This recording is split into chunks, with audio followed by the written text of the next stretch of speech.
Hello बच्चों, welcome back to Drishyas online Gurukul. यह video KVS PRT mathematics के लिए काफ़ी इम्पोर्टेंट है, क्योंकि हम इसमें एक बहुत ही इम्पोर्टेंट टॉपिक डिस्कस करने वाले हैं, जिसका नाम है रिकरिंग नंबर्स।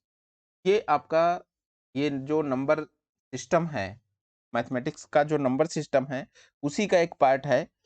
ज़्यादातर बच्चे इसमें कंफ्यूज रहते हैं कि रिकरिंग नंबर क्या है और किस तरीके से इस तरीके के नंबर्स को हैंडल करते हैं, और इस पर बेस्ड क्वेश्चंस भी आपको एग्जाम में देखने को मिलते हैं। और ज़्यादातर क्वेश्चंस बहुत ही सिंपल होते हैं, बट इसके बावजूद भी बच्चे गलत करके आते हैं, क्योंकि थोड़ा सा इसका कॉन्सेप्ट जो होता है हल्का सा डिफरेंट होता है नॉर्मल नंबर से। तो चलिए हम लोग देखते हैं, समझते हैं कि रिकरिंग नंबर होता क्या है और इस तरीके के नंबर्स को डील कैसे करते हैं। ठीक है, तो चलिए एक इसके पहले कि हम शुरू करें, एक मैं इसमें नंबर्स लिखता हूं, तो इस पर आइडिया लगाइए कि ये क्या चीज है। जैसे मैं सपोज करो यहाँ एक नंबर लिखूं 0.333333, और ये कितनी बार है? इनफाइनाइट बार है। ठीक है, अनंत बार ये रिपीट हो रहा है। तो ये जो रिपीटिशन है, इसको एक स्पेशल साइन से रिप्रेजेंट करते हैं। जैसे 0 रिपीट क्या हो रहा है? 3 रिपीट हो रहा है, तो 3 लिखिए और इस पर बार लगा दीजिए। इसी क्वेश्चन को, ये फॉर एग्जांपल मैंने लिखा है इजी। ठीक है, तो इसी नंबर को रिप्रेजेंट कर दिया 0.3। तो अगर 0.3 का बार कहीं लिखा है तो आप समझ जाएंगे कि 0.33 जो है बहुत बार रिपीट है, इनफाइनाइट टाइम्स रिपीट है। तो इसे बोलते हैं रिकरिंग नंबर्स। ठीक है, कि जो नंबर अपने आप को रिपीट करे। वो कोई जरूरी नहीं है एक ही नंबर रिपीट होगा, हो सकता है कि कोई इस तरीके से हो। जैसे आपको सपोज करो लिखा है 0.45454545, ठीक, इस तरीके से ये इनफाइनाइट बार है। तो ये भी एक रिकरिंग नंबर है, क्योंकि 4545 आपका रिपीट हो रहा है बार बार। तो इसको कैसे लिखोगे? 0.45 और दोनों पर बार, क्योंकि ये दो नंबर रिपीट हो रहे हैं। ठीक, तो अब आप समझ गए होंगे कि अगर इस तरीके कहीं नंबर लिखा है तो उसका मीनिंग क्या है।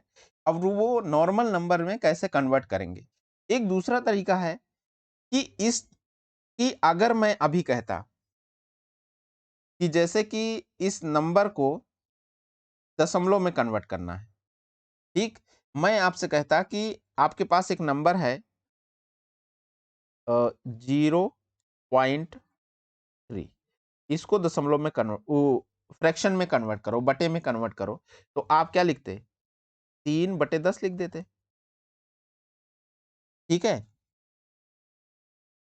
लेकिन जब मैं इसको कहूंगा कि इस नंबर को आप फ्रैक्शन में कन्वर्ट करो, तो आप क्या लिखोगे? 3/9 लिखोगे।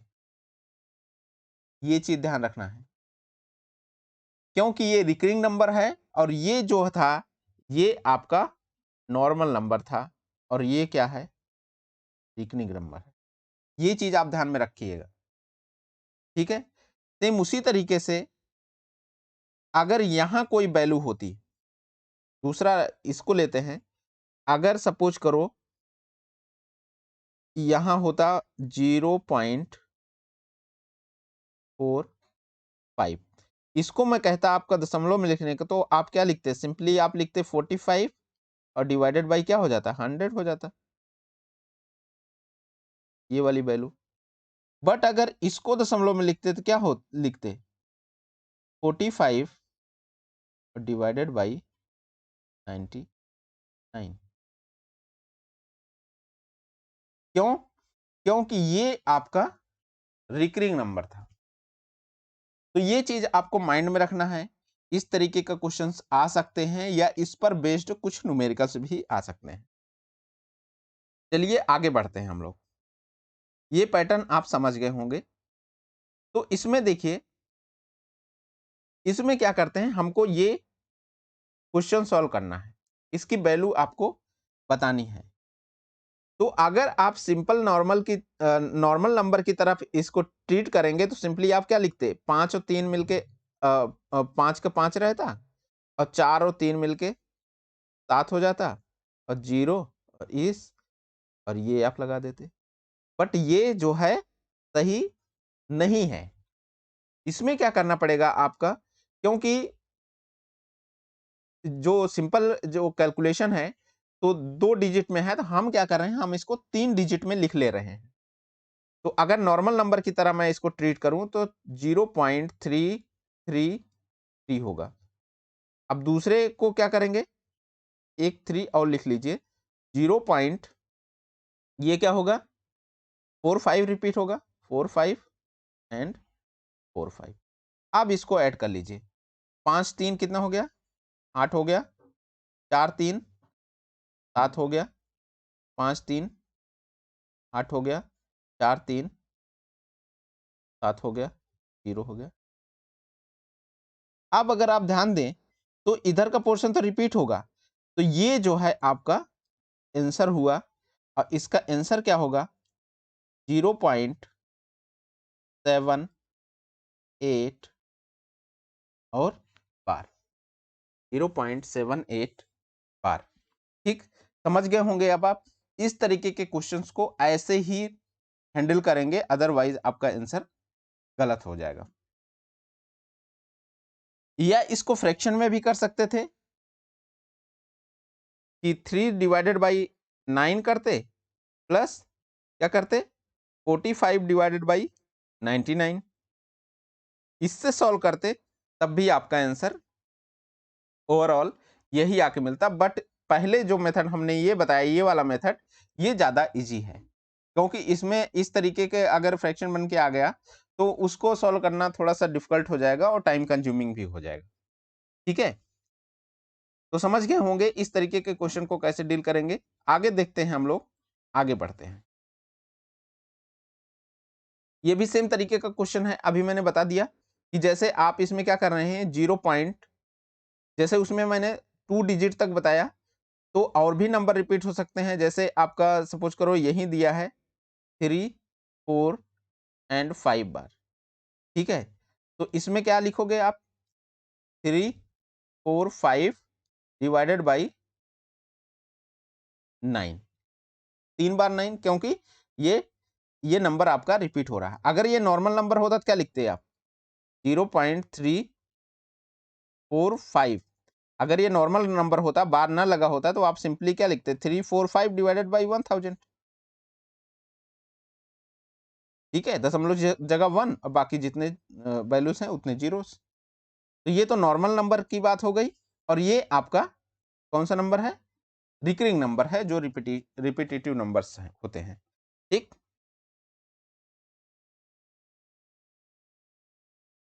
अब थोड़ा सा डिफरेंट है, इस पार्ट को देखिए। इसमें क्या है, कुछ इस तरीके से नंबर गिवन है, जैसे कि इसी नंबर को हम लोग लेते हैं, इसी क्वेश्चन को लेते हैं, 0.345 और 5। तो यहां जो रिपीट हो रहा नंबर वो क्या है, रिपीट नंबर 5 है। तो इस तरीके के नंबर को रिप्रेजेंट करने के लिए, फ्रैक्शन में अगर रिप्रेजेंट करते हैं, तो आप क्या लिखेंगे, पूरी वैल्यू लिख लेंगे, 3 4 5 माइनस, माइनस क्या किए, जो रिपीट नहीं हो रहा है, ये वैल्यू नहीं रिपीट हो रही है, तो -3 और 4 कर दिया, डिवाइडेड बाई, अब देखिए ये नंबर रिपीट हो रहा है, 5 रिपीट हो रहा है, तो 9 लिखिए। क्या ये दोनों रिपीट हो रहे हैं, नहीं रिपीट हो रहे हैं, तो इसको इसकी जगह 0 लिखिए। समझ गए प्रोसीजर, यही प्रोसीजर बढ़ा देंगे हम, यही प्रोसीजर एक्सटेंड कर देंगे, तो और तो इस तरीके से इसका आंसर क्या हो गया, तो 5 में से 4 गए 1, अब 4 में से 3 गए 1, और 3 आ गया, तो 311 डिवाइडेड बाई 900। तो ये हो गया आपका इसका फ्रैक्शन, इस पर्टिकुलर वैल्यू का। ठीक, और नॉर्मल नंबर होता तो क्या होता, नॉर्मल नंबर होता सिंपली डिवाइडेड बाई 1000 करते, अगर रिपीटेटिव नंबर नहीं होता तो उसमें तो कोई चेंजेस नहीं होगा। बट इसमें रिकरिंग नंबर में थोड़ा सा चेंज आया है, और ये काफी इंपॉर्टेंट है, ये चीज आप समझ के रखिए। ठीक है, तो ये आपको आना चाहिए किस तरीके से इसको करेंगे।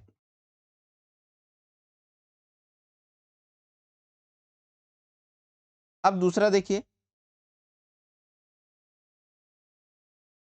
इसमें भी सेम उसी तरीके से क्वेश्चन किया गया है। इसको ले लेते हैं, एक क्वेश्चन को ले लेते हैं। सपोज करो एक नंबर आपका है 0.234। अब 3 4 आपका बार बार रिपीट हुआ है, तो इस तरीके के नंबर में क्या करेंगे, सिंपली आप,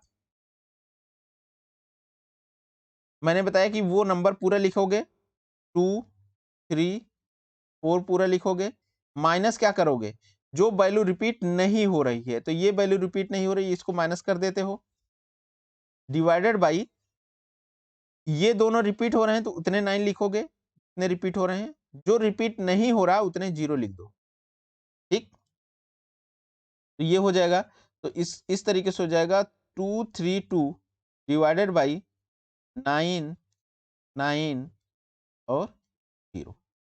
तो ये जो है वैल्यू हो जाएगी, इसका फ्रैक्शन हो जाएगा। ठीक,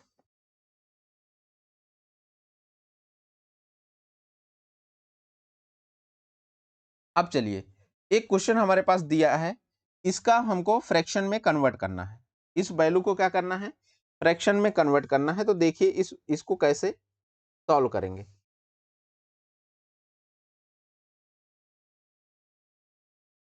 देखिए जब इस तरीके का क्वेश्चन आ जाए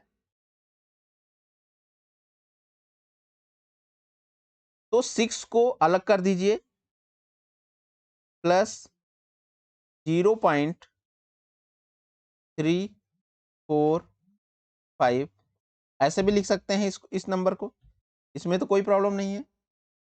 तो अब देखिए क्या होगा, इज इक्वल टू 6 प्लस, इस नंबर को बताइए क्या लिखेंगे, आप लिखेंगे 345 लिखेंगे। पहले मैंने क्या बताया, पहले तो पूरा ही नंबर लिखते हैं, फिर माइनस क्या करते हैं, जो रिपीट नहीं हो रहा है, रिपीट क्या नहीं हो रहा है, 3 रिपीट नहीं हो रहा है तो 3 लिख लीजिए, डिवाइडेड बाई क्या होगा, जितनी बार रिपीट, जो नंबर रिपीट हो रहे हैं उतने 9 लिखोगे, दो नंबर रिपीट हो रहे हैं 4 और 5, तो उतना 9, और जो रिपीट नहीं हो रहा वो 0। ठीक, तो इस तरीके से क्या हो गया आपका, 6 प्लस, यहाँ वैल्यू क्या आई, 342 डिवाइडेड बाई 990।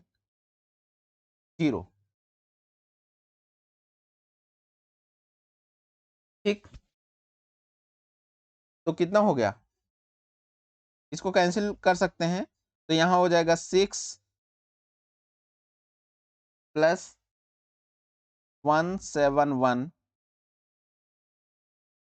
डिवाइडेड बाई 994 आ जाएगा, 495। ठीक, ये सिंपल हमने कट कर दिया है, 2 से कट कर दो, तो 2 से कट कर देंगे, 2 17 में 34 हो गया, 2 91 2 हो गया, इस तरीके से। अब इसको क्या लिख सकते हो, 6171 डिवाइडेड बाई 495। तो इस तरीके से ये इसका आंसर हो जाएगा। अगर इसको फ्रैक्शन में ले जाना है तो नॉर्मल भिन्न में भी आप कन्वर्ट कर सकते हैं, इसको इससे मल्टीप्लाई कर देंगे और हर अंश को ऐड कर देंगे, तब भी वो नॉर्मल फ्रैक्शन में कन्वर्ट हो जाएगा। ठीक, तो इस तरीके से ये इसका आंसर हो जाएगा। तो इस तरीके के क्वेश्चंस अगर कोई आता है तो इस तरीके से डील करेंगे उसमें, ये जो रियल पार्ट है इसको हटा देंगे, जो दशमलव के बाद वाले नंबर्स हैं उसको अलग से आप सॉल्व करेंगे। ठीक, तो चलिए एक क्वेश्चन हम लोग और कर लेते हैं लास्ट में, फिर इस वीडियो को फिनिश करते हैं। Just a minute. तो चलिए हम क्वेश्चन को देखते हैं, फिर फिनिश करते हैं इस वीडियो को। दो ये लास्ट के 2 क्वेश्चन हैं जिसको हम लोग समझ लेते हैं, एक्सरसाइज भी हो जाएगी हम लोगों की। इसमें देखिए, ये सिंपल कैलकुलेशन करने हैं आपको। ये नंबर गिवन है 0.63, 0.37, 0.80 और ये रिकरिंग नंबर है। आप देख रहे हैं कौन सा नंबर बार बार रिपीट हो रहा है, उस वैल्यूज को आप देख पा रहे हैं। अब देखिए, इसको ऐड करके हमको यहाँ आंसर लिखना है। देखिए, एक चीज समझ लीजिए कि अगर इस तरीके के क्वेश्चन जैसे 2 डिजिट तक करना है, तो ये 2 नंबर आपके रिपीट हो रहे हैं, तो कम से कम 3 पैटर्न लिख लीजिए ताकि आपको आंसर सही से विजिबल हो। तो इसमें क्या है, 0.63 नॉर्मल नंबर में मैं कन्वर्ट कर रहा हूँ। 0.63, फिर क्या होगा, 63 होगा, फिर क्या होगा, 63 होगा। ठीक है, 3 पैटर्न मैंने लिखा है। सेम इसी तरीके से इसका भी लिखूंगा, 0.37, 37, 37। ठीक, सेम इसी तरीके से इसका 0.80, 80, 80। अब क्या करेंगे, सिंपली ऐड कर देंगे। तो देखिए, 7 3 10 की 0 हासिल 1, ठीक, 8 3 11, 6 17 और 1 18 की 8 हासिल 1, फिर 7 3 10, 1 11 की 1 हासिल 1, 8 3 11, 11 6 17 और 1 18 की 8 हासिल 1, 7 3 10, 1 11 की 1 हासिल 1, 8 3 11 6 17 1 18 की 8 हासिल 1, 1 इधर चला आएगा। तो अब देखिए, 2 नंबर के बाद रिपीटिशन है, तो देख रहे होंगे यहाँ भी पैटर्न में भी आपको लग रहा है कि ये 81 जो है रिपीट हो रहा है। तो इसका जो आंसर आया वो कितना आया, 1.81 और ये हुआ आंसर। ठीक, समझ गए होंगे आप कि इसका आंसर किस तरीके से हुआ। तो सेम इसी तरीके से आप इस पैटर्न को भी कर सकते हैं। तो इसका आंसर जो है आप आसानी से निकाल सकते हैं। इसका आंसर मैं लिख दे रहा हूं, 0.4801। ठीक, सिंपली ऐसे ही करेंगे। तो 2 डिजिट आगे ले जाएंगे। जैसे इसमें मैंने पैटर्न क्या किया, एक सिंगल पैटर्न जो था, इस पैटर्न को मैंने कितनी बार रिपीट किया, 3 बार रिपीट किया। तो आप इसको भी 2 बार भी रिपीट करेंगे, तब भी एक आपको बेसिक आइडिया मिल जाएगा कि किस तरीके से आंसर जो है, और जो नंबर्स रिपीट हो रहे हैं उस पर आप बार लगा देंगे। ये चीज आप ध्यान रखेंगे। ठीक है, तो इस तरीके से इस वीडियो में हमने पूरा रिकरिंग नंबर कवर कर लिया। अगर ये वीडियो आपके लिए हेल्पफुल है, इसके कंटेंट आपके लिए हेल्पफुल है, तो आप चैनल को सब्सक्राइब करें, दोस्तों के साथ शेयर करें और हमारे साथ बने रहें। Thank you.